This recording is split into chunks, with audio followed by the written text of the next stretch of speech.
애청자 여러분 안녕하세요. 2026년 1월 31일 하트앤서울 복음방송에서 보내드리는 주안의 하나 진행의 강승규입니다. 지난 한 주도 주님의 말씀 안에서 주님과 동행하신 여러분 되셨기를 소망합니다.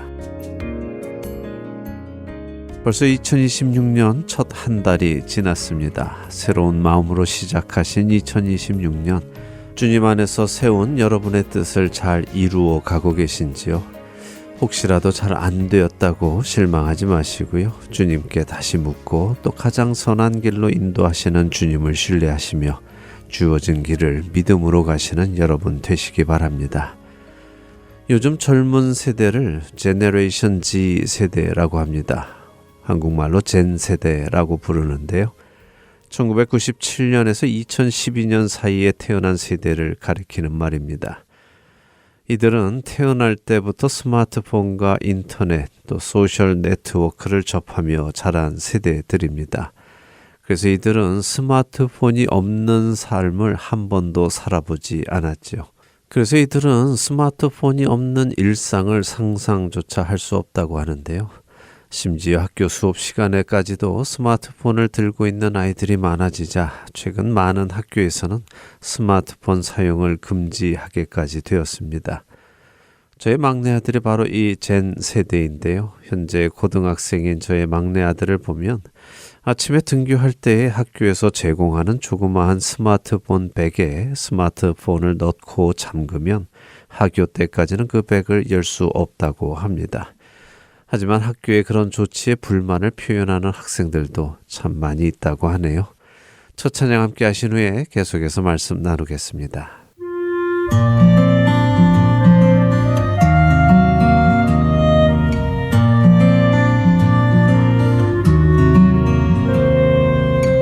구원으로 인도하는 그 문은 참 좁으며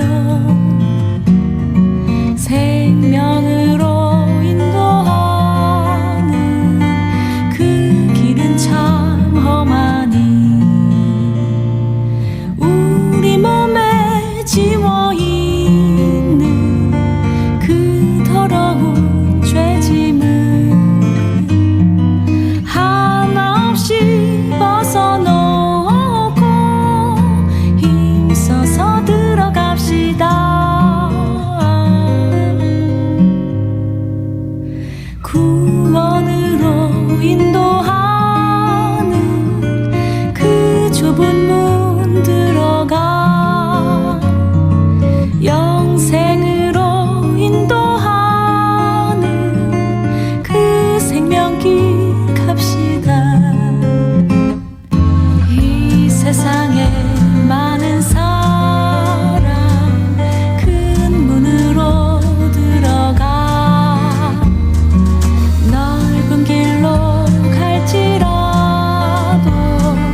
요즘 청소년들인 젠 세대, 이들은 그 전에 살던 사람들과는 전혀 다른 가치관과 생각을 가지고 살아갑니다. 이들은 스마트폰으로 모든 일을 하지요. 사실 요즘은 성인들도 늘 손에 스마트폰을 끼고 살아갑니다만 성인들은 대부분 영상을 보기 위함인 경우가 많습니다. 하지만 젠 세대들은 스마트폰으로 다른 사람들, 특히 친구들과의 소통을 합니다. 직접 친구들과 대화하는 것 외에 소셜 네트워크를 통해 자신을 알리고 다른 사람의 삶을 보며 소통하지요. 또 스마트폰을 통해 읽고 보고 배우는 것이 이들에게는 훨씬 자연스럽습니다. 그러다 보니 글보다는 짧은 영상, 이미지 등에 반응하고 그것에 더 익숙합니다. 웬만한 쇼핑도 스마트폰으로 하고 전 세계를 이 스마트폰이라는 작은 기계를 통해 연결합니다. 그래서 우스갯소리로 요즘은 5장6부가 아니라 5장7부라고 하며 스마트폰이 몸의 일부에 포함된다고까지 합니다. 정말 요즘 젊은 세대들에게는 스마트폰뿐 아니라 다른 스마트 기기들까지 그들의 몸의 일부처럼 인식이 됩니다. 그리고 그들의 그 관심은 끊임없이 흘러나오는 새로운 영상들과 새로운 음악에 있어 보입니다. 여러분은 이 젊은 세대들이 예수님께 관심이 있을 것 같으십니까? 진리가 무엇인지 알고 싶어 할 것 같으신지요?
주님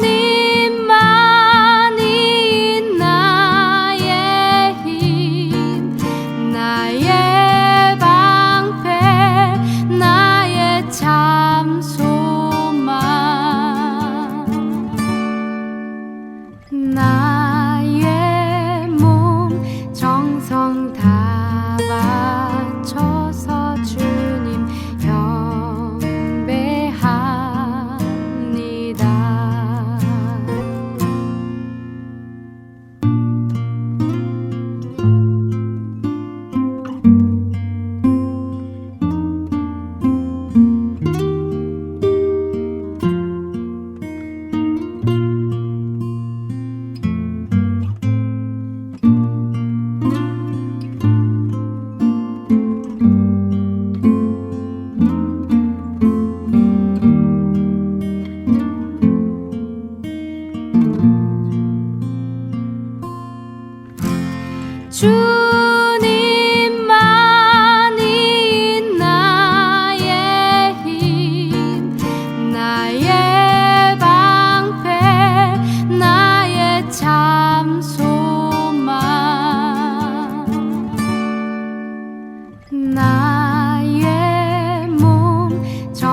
지난해 미국 기독교 여론조사 기관인 바나 그룹의 발표에 따르면 미국 10대 청소년의 10명 중 7명 이상이 예수님에 대해 알고 싶다라고 답했고 그 중에 5명은 예수님에 대해 매우 알고 싶다라고 답했다고 합니다.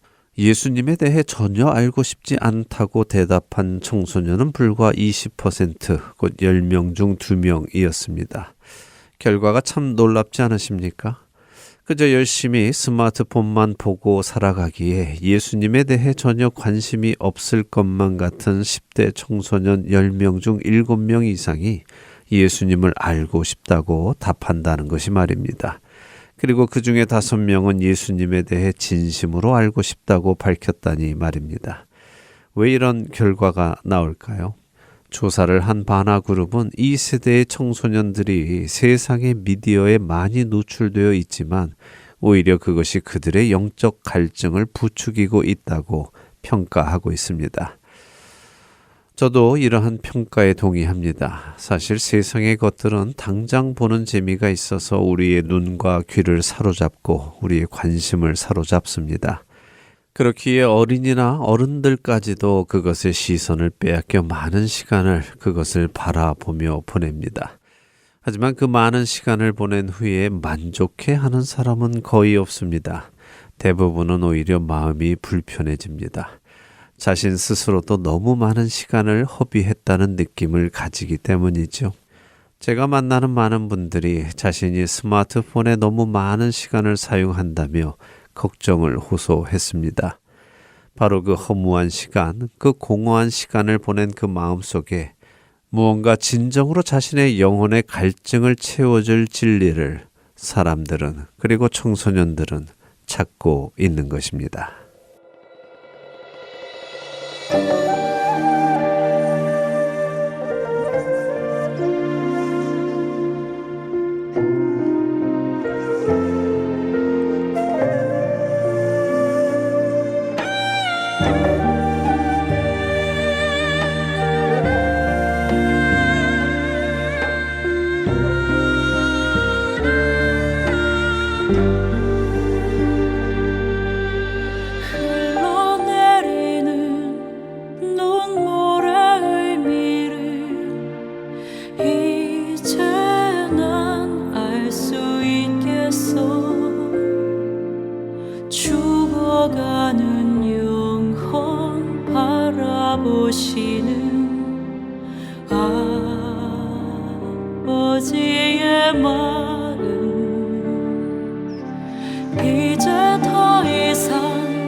영원한 생명 그 십자가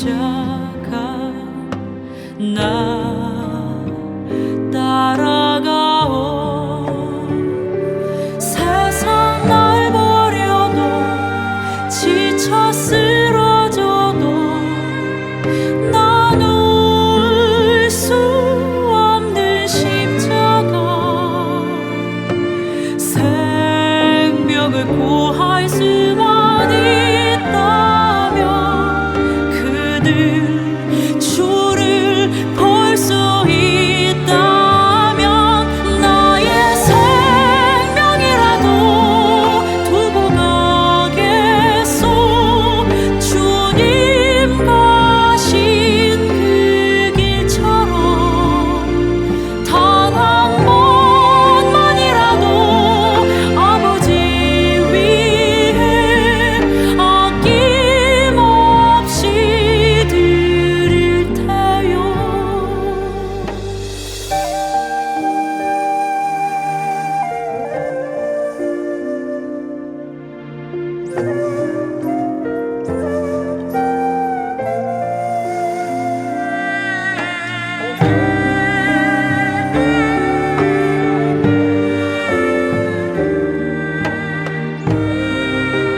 여러분과 함께 기도하는 1분 기도 시간입니다. 오늘은 인도네시아에서 선교하시는 원정필 선교사님께서 기도를 인도해 주십니다.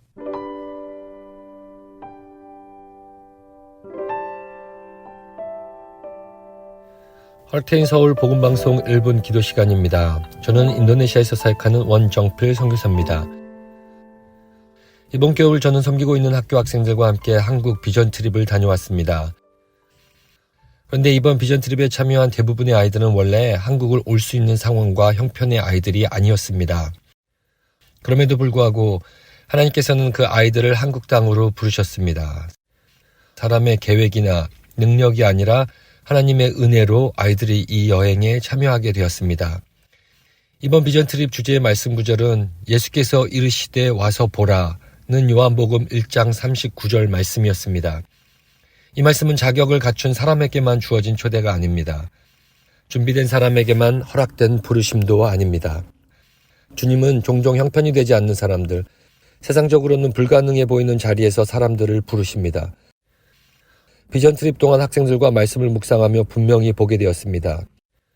이 아이들은 한국을 방문했다는 사실 자체가 이미 하나의 큰 간증이었습니다. 그러나 더 깊은 간증은 아이들의 삶이 즉각적으로 달라졌다기보다는 오히려 아이들 안에 무언가 시작되고 있다는 징후를 보게 되었습니다. 와서 보라는 주님의 음성은 공항에서 낯선 땅에서 그리고 조용한 묵상의 자리에서 아이들의 마음 깊은 곳까지 천천히 스며들었습니다. 아이들은 아직 자신의 삶을 어떻게 주님을 위해 바꿔야 할지 정확히 말하지는 못했지만 이전과는 다른 질문을 하기 시작했습니다. 주님께서는 환경을 단번에 바꾸시기보다는 아이들의 시선을 옮기고 계셨습니다. 이 이야기는 선교지 아이들만의 이야기가 아닙니다. 주님은 오늘도 우리 각자의 삶의 자리에서 같은 음성으로 말씀하십니다. 와서 보라. 우리 역시 형편이 완벽해서 주님 앞에 나온 사람들 아닙니다. 문제가 없어서 부르심을 받은 것도 아닙니다. 주님은 지금의 모습 그대로 우리를 부르시고 저와 성도님들을 직접 보고 믿는 자리로 초청하십니다. 우리는 이 초대에 낮은 마음으로 반응해야 합니다. 신앙이 오래되어서 더 이상 예수 믿는 일에 기대감이 없어진 우리 모두에게 예수께서는 여전히 와서 보라라고 우리를 초대하십니다. 기도하겠습니다.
주님, 감사합니다.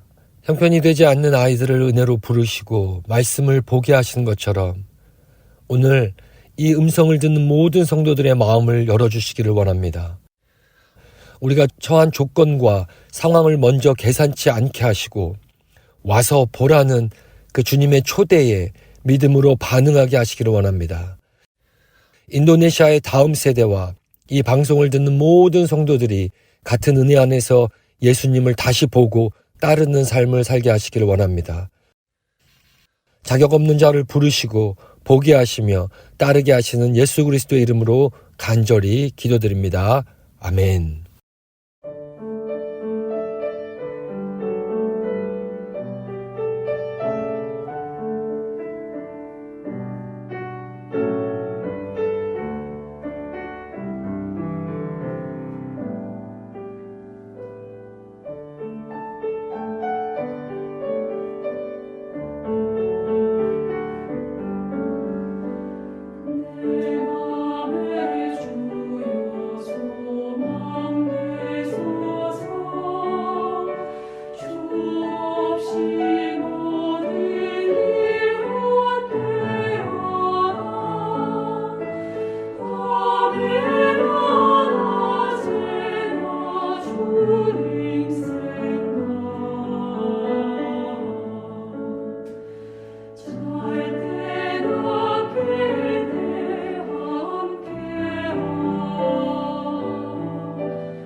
예수 그리스도의 복음은 혼자가 아니라 함께할 때 더욱 빛납니다.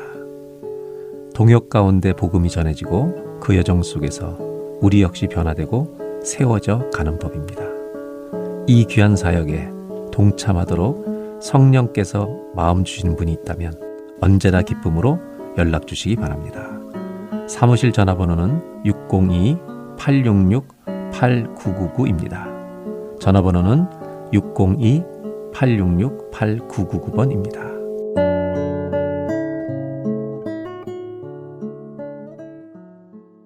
할텐서울 복음방송은 지난 2000년 3월부터 오늘 현재까지 순수 복음만을 전하고 있는 선교회입니다. 매주 댁에서 CD나 MP3 CD로 방송을 들으실 수 있고 스마트폰 앱이나 팟캐스트, 카카오톡과 홈페이지, 그리고 유튜브를 통해 여러분의 스마트폰에서 들으실 수 있습니다. 매주 토요일에 새로운 방송이 업데이트되고 있으며 4시간의 한국어와 1시간의 영어, 1시간의 일본어로 복음을 전하고 있습니다. CD 신청이나 방송을 듣는 방법에 도움이 필요하신 분들은 방송사 사무실 전화번호 602-866-8999로 해주시면 안내해 드리겠습니다. 기쁜 소식 사랑으로 땅끝까지 전하는 아랜소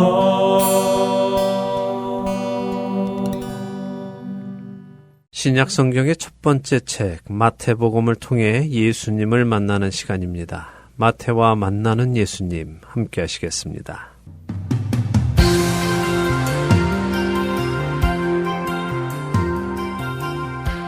애청자 여러분 안녕하세요.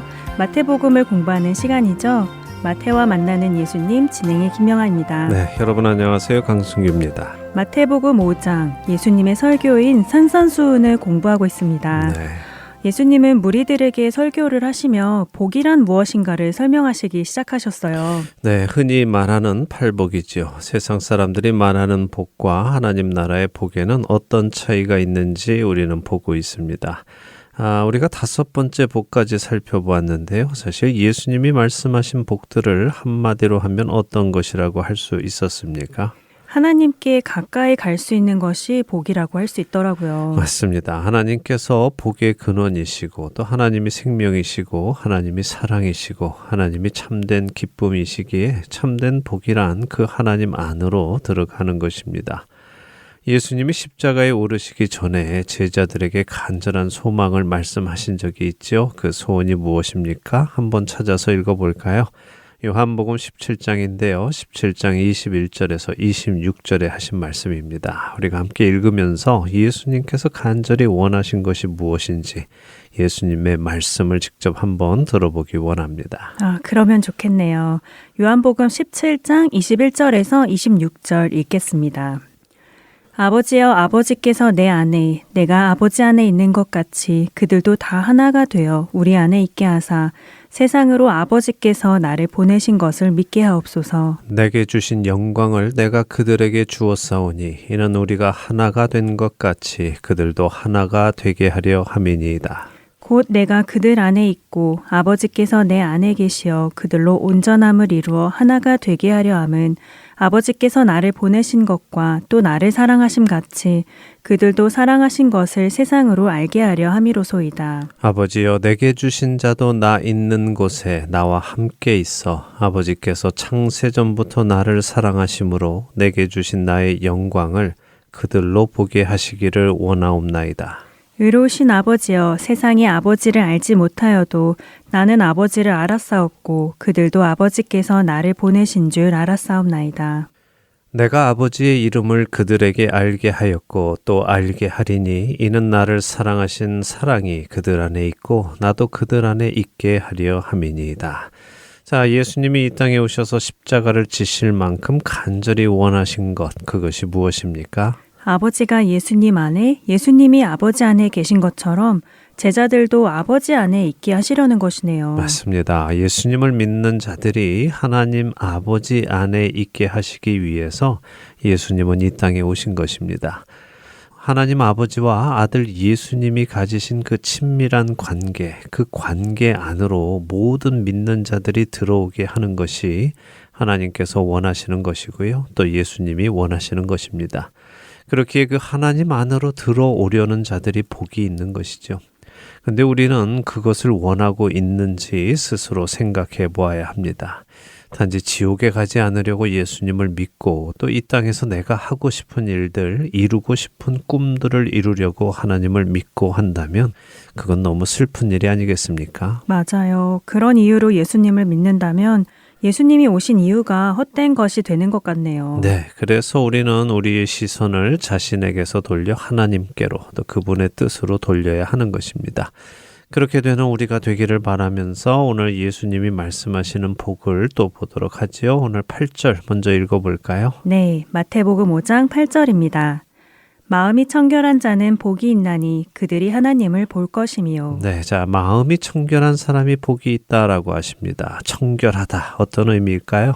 깨끗한 것을 의미하는 것 같은데요. 맞습니다. 깨끗한 것입니다. 자, 그런데 이 청결이라는 것은요, 원래부터 깨끗한 것을 의미하지는 않습니다. 더럽거나 어지러웠던 것을 쓸고 닦아내어 깨끗하게 된 상태를 의미하지요. 아, 그런가요? 더럽거나 어지러웠던 것을 깨끗하게 만든 상태가 청결한 상태라고요? 네. 마치 우리들을 말씀하시는 것 같네요. 죄인이었던 우리를 깨끗하게 하신 것이요. 맞습니다. 죄로 더러웠던 자들이 그리스도의 피로 깨끗함을 받은 상태라고 할 수 있죠. 그런데요, 지금 이 8절의 말씀은 단순히 우리가 마음에 더러운 것들을 다 없애고 깨끗한 마음을 가지게 된 사람은 하나님을 보게 된다 하는 말씀이다라고 생각하고 넘어가기에는 조금 부족함이 있습니다. 이 말씀을 조금 더 깊이 우리가 생각을 한번 해봐야 하는데요. 지금 8복 중에 뒤에 있는 4가지 복은 사람과의 관계라고 말씀드렸잖아요. 네. 그 점에서 우리가 생각해 보아야 한다는 것입니다. 아, 그러네요. 마음이 청결한 것이 단순히 하나님 앞에서 마음이 깨끗한 것을 의미하는 것이 아니겠네요. 네. 이 복이 사람과의 관계에 관한 것이라면요. 그럼 어떤 말씀일까요? 다른 사람을 대할 때 청결한 마음으로 대하여야 한다는 말씀일까요? 그렇죠. 자, 생각해 보죠. 일반적으로 사람들이 다른 사람들을 대할 때 어떤 마음으로 다가갈까요? 예를 들어 어떤 큰 사업을 해서 부유하고 높은 지위에 있는 사람이 있다고 생각해 보죠. 사람들이 그 사람을 가까이 하려고 할 때 어떤 마음으로 다가갈까요? 모두가 다 그런 건 아니겠지만 좀 친해져서 뭔가 자신에게 유익한 일을 얻으려는 동기를 가진 사람들도 있겠죠. 네, 그런 사람들이 적지 않지요.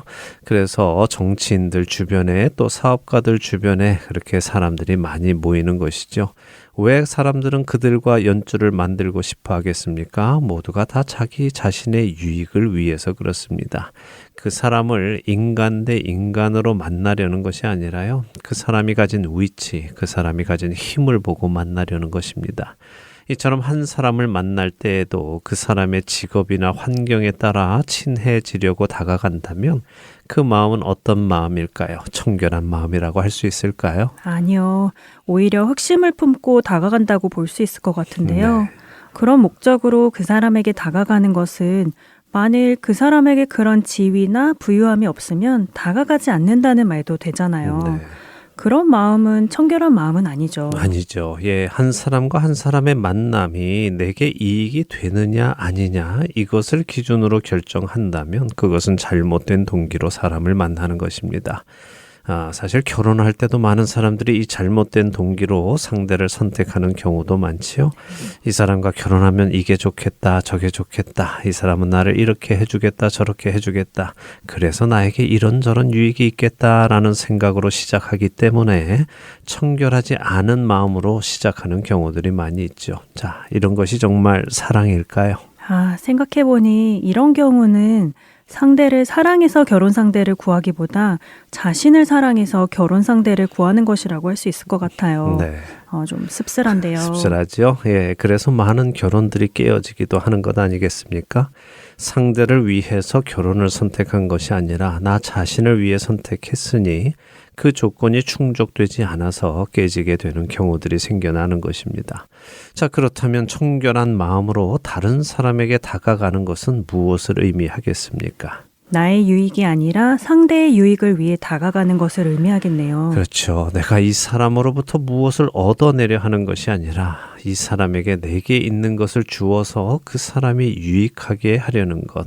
이것이 바로 청결한 마음을 가진 사람이고 그런 사람에게 복이 있다는 말씀입니다. 왜냐하면 하나님이 바로 이런 성품을 가지신 분이고요. 이런 만남을 기뻐하시는 분이기 때문에 그 만남을 축복하시죠. 예수님은 이렇게 청결한 마음으로 다른 사람을 대하는 사람이 하나님을 볼 것이다 라고 하십니다. 여기 하나님을 볼 것이다 라는 말은 단순히 하나님을 눈으로 볼 것이다 라는 말을 넘어서요. 하나님의 뜻을 알고 하나님을 경험한다 하는 말입니다. 호라오라는 헬라어인데요. 이 말은 본다라는 의미와 함께 깨달아 알게 된다 하는 의미도 가지고 있습니다. 청결한 마음으로 다른 사람을 대하는 사람들은 하나님의 뜻을 알고 하나님을 경험하는 복을 받는다라는 의미였네요. 네. 우리가 다른 사람에게 다가갈 때 어떤 마음으로 다가가는지 돌아보아야 하겠다는 생각이 듭니다. 나에게 어떤 유익이 될까 하는 마음으로 다가가는 청결하지 못한 마음이 아니라 상대에게 어떻게 유익이 될까 하는 마음으로 다가가는 우리가 되기를 바랍니다. 아멘. 그렇게 되길 바랍니다. 자, 이제 다음 절인 9절의 복을 볼까요? 네, 마태복음 5장 9절 읽겠습니다. 화평하게 하는 자는 복이 있나니 그들이 하나님의 아들이라 일컬음을 받을 것이며. 네. 화평하게 하는 사람, 피스메이커에게 복이 있다고 하시네요. 네. 화평하게 하는 것, 김명아 아나운서가 말씀하신 것처럼 피스메이커. 자, 근데 이것은 무엇일까요? 원어의 의미는 평화를 만들기 위해 노력하는 사람들이라는 의미입니다. 자, 그런데 이 화평하게 하는 데에는 사실 전제 조건이 있습니다. 어떤 전제 조건일까요? 그 전에 서로 화평하지 않았다는 것 아닐까요? 이미 서로 평화로운 사이라면 굳이 그 사이를 화평하게 해줄 필요는 없을 것 같은데요. 네, 맞습니다. 화평하게 한다는 것은 서로 사이가 좋지 않은 사람들 사이를 평화롭게 해주는 것을 의미하지요. 깨어진 관계, 평화롭지 않은 관계, 심지어 원수 관계에 있던 사람들을 서로 평화롭게 해주는 것, 조화롭게 살 수 있도록 해주는 것, 그것이 화평하게 하는 것입니다. 자, 그런데 이것이 쉬운 일일까요? 생각해보니 아닐 것 같아요. 서로 불편한 관계에 있는 사람들 안에는 분명 그 불편함이 생기는 문제가 있었을 텐데 그 문제가 해결되지 않으면 화평하게 될 수가 없지 않을까요? 더군다나 두 상대가 원수 관계에 있었다면 더할 것이고요. 맞습니다. 적어도 한 상대가 다른 상대에게 혹은 서로에게 해를 끼쳤거나 큰 잘못을 했겠죠. 그렇기 때문에 서로에게 혹은 한쪽이 한쪽에게 해를 끼친 경우 이 관계를 화평하게 하기 위해서는 그 해를 끼친 것에 대한 적절한 보상이 주어져야 합니다. 그 보상이 주어져야만 정의가 실현되고요. 정의가 실현되어야 참된 화평이 생겨나는 것이죠. 그리고 이러한 일을 하는 사람은 하나님의 아들이라고 일컬음을 받을 것이다 라고 하십니다. 하나님의 아들 누가 생각나십니까? 예수님이죠.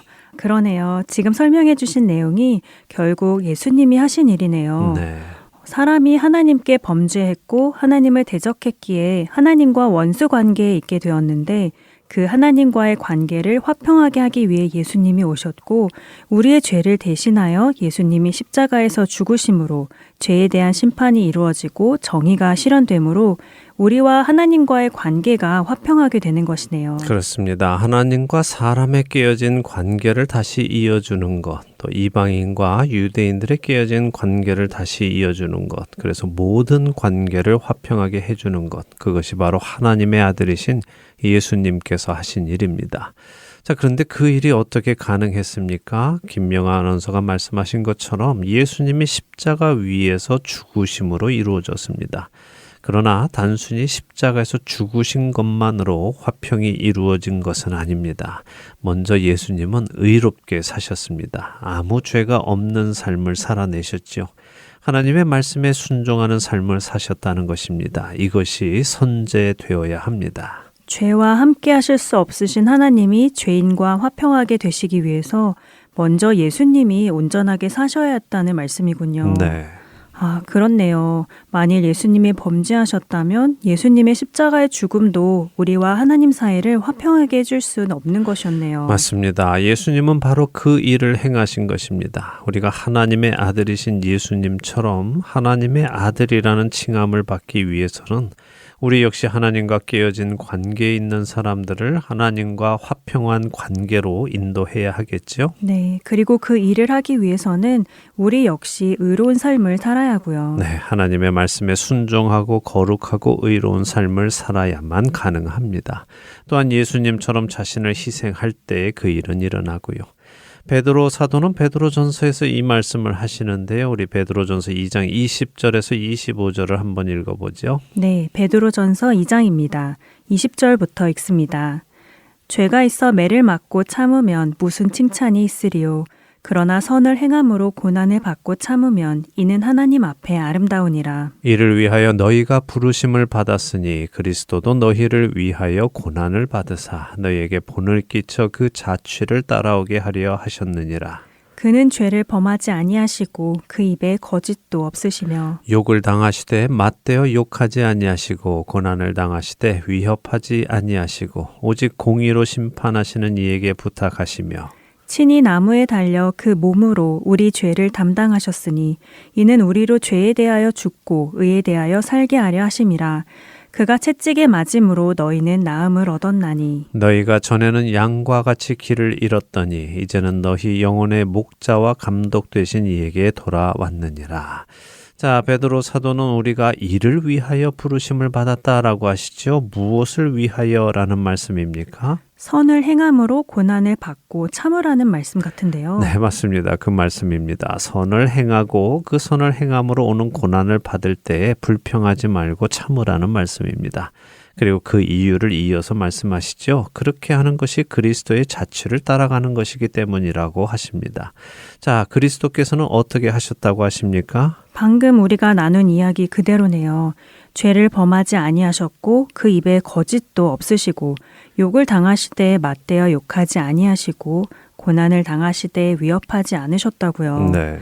의로운 삶, 하나님께 순종하는 삶을 사신 것을 말씀하시네요. 예수님은 의롭고 정의롭고 거룩하게 사셨기에 사실 욕을 당하실 일도 또 고난을 당하실 이유도 없으셨습니다. 그럼에도 불구하고 예수님은 그것들을 당하셨지요. 하지만 예수님은 그것이 불공평하다, 잘못되었다라고 하지 않으시고 공의로 심판하시는 하나님께 이 일에 대한 평가를 맡기셨습니다. 대신 예수님은 하나님의 뜻인 십자가에 달려 인류의 죄를 대신하여 죽으시는 그 일을 묵묵히 순종하셨지요. 자, 그랬더니 예수님의 이 일이 어떤 결과를 가지고 왔다고 하십니까? 우리로 죄에 대하여 죽고 의에 대하여 살게 하셨고 우리가 나음을 얻고 잃었던 길을 찾아 이제는 우리 영혼의 목자와 감독 되신 이에게 돌아오는 결과를 가지고 왔다고 하시네요. 네, 우리로 하나님 앞으로 다시 돌아올 수 있게 하신 것입니다. 의로우신 하나님께서 죄인인 우리를 다시 받아주실 수 있게 하신 것이죠. 베드로 사도는 바로 이를 위해서 우리도 부르심을 받았다라고 하시는 것입니다. 우리가 거룩하게 세상에서 선을 행하며 살아가면 우리에게도 분명 고난이 올 것이지만 그 고난을 주님을 생각하며 참고 이겨내면 아직 주님과 화평하지 못한 사람들이 주님과 화평의 관계로 예수 그리스도를 통하여 올 수 있도록 길이 되고 또 통로가 된다는 말씀이죠. 우리에게 주어진 역할이 정말 무겁고도 귀한 역할이네요. 결국 누군가 하나님과 화평하지 않은 관계에 있는 사람을 하나님과 화평한 관계에 들어오게 하기 위해서는 희생이 반드시 필요하겠다는 생각이 들어요. 그럼요. 희생이 없이는 그 화평의 관계가 일어나지 않습니다. 자, 화평하게 하는 자 첫 번째는 이처럼 하나님과 깨어진 관계에 있던 사람을 하나님과 화평하게 하는 것입니다. 그러나 관계는 이것만은 아니죠. 사람과 사람 사이의 관계도 화평하게 해야 합니다. 서로 다투고 미워하고 경쟁하고 시기하는 관계에 있는 사람들을 어떻게 해야 하겠습니까? 그들 사이에도 평화가 있도록 해야겠죠. 네. 그런데 이 경우도 결국 누군가의 희생이 있어야 한다는 것이고 그 희생은 우리 그리스도인들의 몫이 되어야 한다는 말씀 같아요. 네, 왠지 어렵게 느껴지죠? 네, 참 이상하네요. 분명 하나님과 깨어진 관계에 있던 사람들을 하나님과 화평한 관계로 들어가도록 우리가 희생해야 한다는 말씀은 별 무리 없이 받아들여지는데요. 네. 사람과 사람 사이의 화평을 위해서도 우리가 희생해야 한다는 말씀은 쉽게 납득이 안 돼요. 네, 그렇지만 아까 제가 예수님이 행하신 일을 말씀드릴 때에 죄인과 하나님과의 관계뿐 아니라 유대인과 이방인의 관계도 회복시키셨다라고 말씀드렸잖아요. 아, 그러셨죠.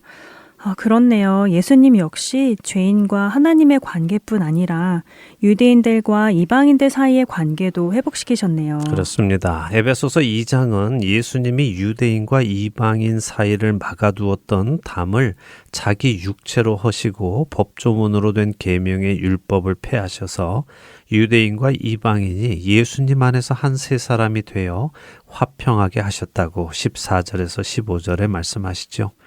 실제로 유대인들이 하나님 앞에 나아가던 성전을 보면요. 유대인들과 이방인을 나누는 담이 있었습니다.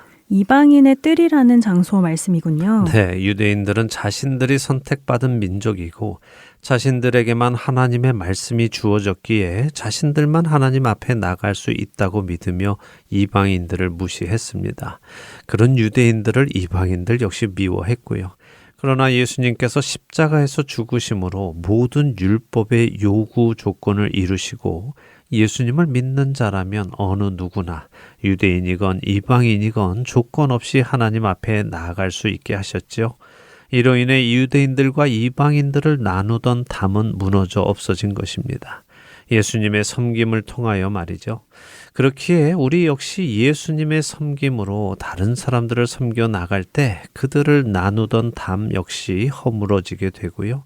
그들이 그리스도 안으로 들어가서 주 안에서 하나가 되도록 통로가 될 수 있는 것입니다. 자, 이 자세한 내용은 에베소서 4장에 기록되어 있습니다. 여러분들이 직접 읽어보시면서 어떻게 내가 이 복, 곧 하나님의 아들이라 일컬음을 받는 복을 받는 자가 될 수 있는지 확인해 보시고 그 복을 받으시기를 바랍니다. 아멘. 저도 읽어봐야겠습니다. 오늘 8복 중에 6번째 복과 7번째 복을 보았습니다. 마음이 청결한 자의 복과 화평하게 하는 자의 복이었죠. 다른 사람들을 대할 때 우리 마음의 동기를 살펴보고 또한 자신의 희생이 없이는 다른 사람들을 화평의 자리로 이끌 수 없다는 것을 생각하며 우리의 삶을 조정해 나가는 우리가 되기 바랍니다. 그래서 참된 하늘의 복, 하나님의 복을 받는 우리 모두 되기 바랍니다. 아멘. 이제 다음 주는 8복 중에 마지막 복을 공부해 보도록 하겠습니다. 한 주간도 세상의 복이 아닌 신령한 하늘의 복을 누리시는 여러분 되시기 바라면서 마태와 만나는 예수님 오늘 순서 마치겠습니다. 저희는 다음 주에 다시 찾아뵙겠습니다. 안녕히 계세요. 안녕히 계십시오.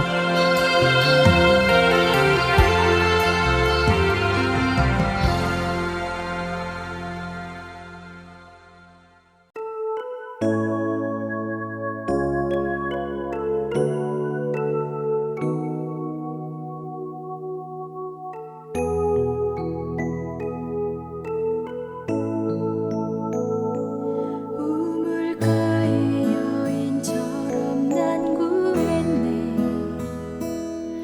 헛되고 헛된 것들을 그때 주님 하신 말씀 내 샘매와 생수를 마셔라. 많고 많은 사람들이 찾았었네. 헛되고 헛된 것들을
주소서.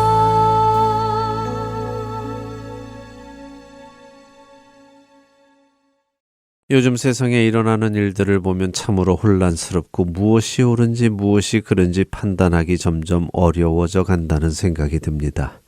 자연재해와 난리, 전쟁과 기근 등 어려운 일들 앞에서 세상은 더욱더 혼돈으로 들어가고 있죠. 어린이들은 어린이들대로, 청소년들은 청소년들대로, 성인들은 성인들대로 모두가 다 혼돈 속에서 또 공허함 속에서 자신들의 그 채워지지 않는 빈 공간을 채울 무언가를 찾아 끊임없이 헤매고 있습니다. 바로 이런 때에 정말 놀랍고 감사한 소식이 있습니다. 그것은 바로 지난해 2025년 한 해 동안 미국에서 판매된 성경책이 총 1,900만 부로 지난 21년 만에 최고치를 경신했다는 소식입니다. 5, 6년 전 코로나로 인해 전 세계가 두려움에 빠지고 불안함이 엄습했을 때에 성경책의 판매가 급격하게 올라갔습니다. 그러나 그 2020년에 판매된 성경은 1,000만 권이 되지 않았죠. 근데 지난해에는 그 수가 거의 2배로 올라간 것입니다. 전문가들은 이렇게 성경 판매가 급증하는 것은 현대 사회의 극심한 불확실성 때문이라고 이유를 설명합니다. 결국 성경책의 판매량이 늘어난다는 것은 세상이 그만큼 더 혼란스러워졌다는 것을 반증한다고 볼 수도 있을 것입니다. 생각해보면 그렇습니다. 사람들은 편안할 때 하나님을 찾지는 않습니다. 걱정거리가 없을 때 하나님을 찾지 않지요. 자신의 힘으로 모든 일이 통제 가능할 때에 사람들은 하나님을 찾지 않습니다. 그러나 불안할 때에, 걱정거리가 있을 때에, 자신의 힘으로 통제 불가능한 일을 만날 때에 사람들은 비로소 자신보다 더 위에 있는 어떤 존재, 곧 신적 존재를 찾기 시작합니다. 목마른 사슴이 시냇물을 찾아 나서듯 자신의 영혼에 갈증이 있는 자들이 그 영혼의 갈증을 해소시켜줄 생수를 찾게 되는 것입니다. 하나님께서는 아모스 8장 11절에서 13절에 이렇게 예언하십니다. 주 여호와의 말씀이니라. 보라, 날이 이를지라. 내가 기근을 땅에 보내리니 양식이 없어 주림이 아니며 물이 없어 가람이 아니요 여호와의 말씀을 듣지 못한 기갈이라. 사람이 이 바다에서 저 바다까지 북쪽에서 동쪽까지 비틀거리며 여호와의 말씀을 구하려고 돌아다녀도 얻지 못하리니 그날에 아름다운 처녀와 젊은 남자가 다 갈아여 쓰러지리라. 하나님께서 말씀하신 그 시기가 이제 왔습니다. 그렇기에 먼저 믿은 자들, 바로 우리들에게 아주 중요한 사명이 있습니다. 그것은 목말라 하는 영혼들, 그것이 어린이이건 청소년이건 성인들이건 그 목말라 진리를 찾는 영혼들, 하나님을 알려달라고 하는 영혼들에게 생명수가 되시는 예수 그리스도를 전해야 하는 사명이 있다는 것입니다. 그런데 더 중요한 것이 있습니다. 그 예수 그리스도를 전할 때에 정확하게 전해야 한다는 것입니다. 성경에 기록된 예수님을 전해야 하는 것이죠. 우리 시대 많은 기독교인들이 있지만 과연 성경에 스스로 계시하시는 하나님을 그리고 예수님을 올바로 전할 수 있는 성도들이 얼마나 될런지요? 여러분들은 어떠십니까? 여러분은 여러분의 구원자이신 예수 그리스도를 그리고 여러분의 아버지이신 하나님을 올바로 성경적으로 전하실 수 있으십니까? 사랑하는 할텐 서울 복음방송의 청자 여러분, 여호와의 말씀을 듣지 못하는 그 기갈이 이제 와 있습니다. 영혼이 목마른 시대가 찾아왔습니다. 우리는 그들을 생명의 근원이신 예수님께로 인도해야 합니다. 그 역할을 감당하기 위해 스스로 준비하는 우리가 되기를 간절히 소망합니다. 그래서 하나님께서 그 목마른 자들을 여러분 한 분 한 분에게 보내주시기를 소망합니다. 그리고 그들이 여러분을 통하여 생명을 얻게 되기를 소망합니다.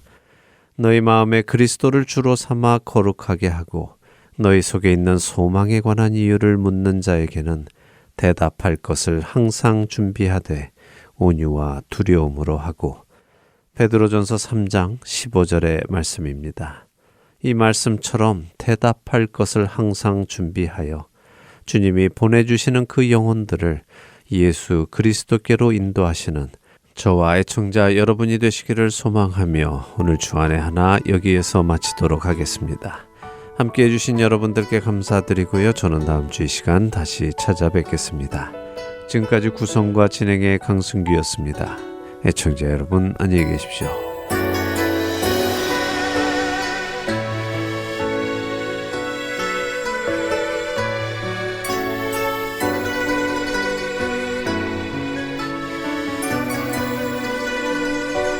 난 지극히 작은 자 죄인 중에 괴수 무익한 나 부르셔서 간절한 기대와 소망 부끄럽지 않게 십자가 전게 하셨네. 어디든지 가리라 주 위에 서라면 나는 전하리 그 십자가. 내 몸에 밴 십자가 그 보혈의 향기 온 세상 채울 때까지 살아도 주를 위해 죽어도 주를 위해 사나 죽으나 난 주